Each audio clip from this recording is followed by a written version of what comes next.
प्रणाम तात, आइए बैठिए।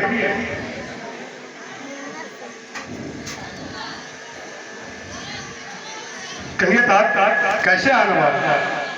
कौन है तुम में देख रहती, कौन है तुम में देख रहती, आए गुरु आए सुल्तान, मुखमलिन क्या है तुम्हारा सही बताओ।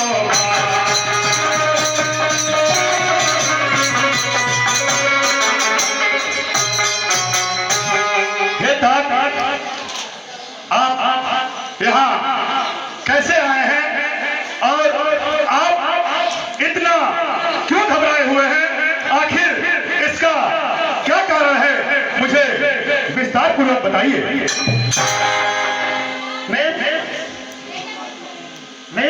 मैं तुम्हारे यहाँ सहायता के लिए आया हूँ। अरे मित्र मित्र वह है जो संकट परे सहाय है। मित्र मित्र वह है जो संकट परे सहाय करे। अरे मित्रता निभाए मित्र से और मित्र का पूरा कर।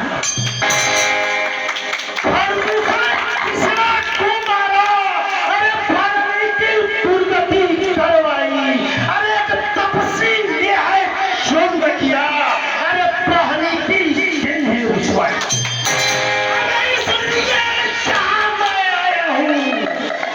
अरे इसलिए यहाँ मैं आया हूँ। अरे चलनी को फल चखा दूं मैं। अनजान नरेश मैं भरवा हूँ। अपनी करतूत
दुर्व्यवहार किया है उसका करने का फल से मिल जाए।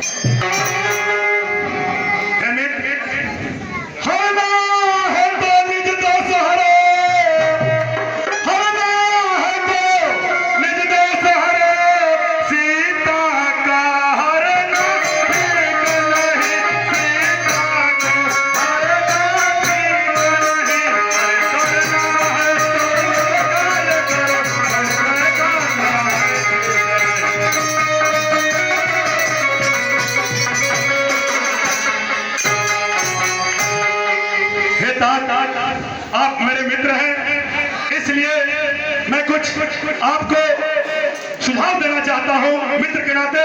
जैसे आपने कहा वह मित्र का कर्तव्य है कि मित्र मित्र को जो है सही राह बताए। इसलिए हे तात सुनो, जो आप जिनको नर कह रहे हो वह नर के रूप में चराचर में निवास कर रहे हैं और वह चराचर के स्वामी है। इसलिए हे तात वह चाहते हैं तो जिस व्यक्ति को चाहते हैं वह व्यक्ति जिंदा रहता है और नहीं चाहते हैं तो वह नहीं जिंदा रहता है। इसलिए हे मैं आपसे आग्रह करता हूं कि आप उनसे बैर न लीजिए। एक विधान साहब मैं बताने जा रहा हूं जो जब ऋषि मुनि जब तप यज्ञ कर रहे थे उसकी रखवाली प्रभु श्री राम कर रहे थे। इसी बीच मैं वहां पहुंचा और उनके एक बार से क्षण भर में ही मात्र क्षण भर में ही मैं 100 कोसों दूर हो गया।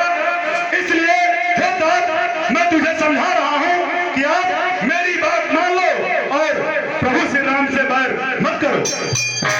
हे तात मैं एक और बात आपको बता दूं, जिसने तालमा सुबाहु और खरदूसा दिशा को मारा, यही नहीं बल्कि उसने जिसने शिव धनुष को तोड़ा हो उसे आप एक आम मनुष्य कह रहे हैं, वह तो स्वामी है।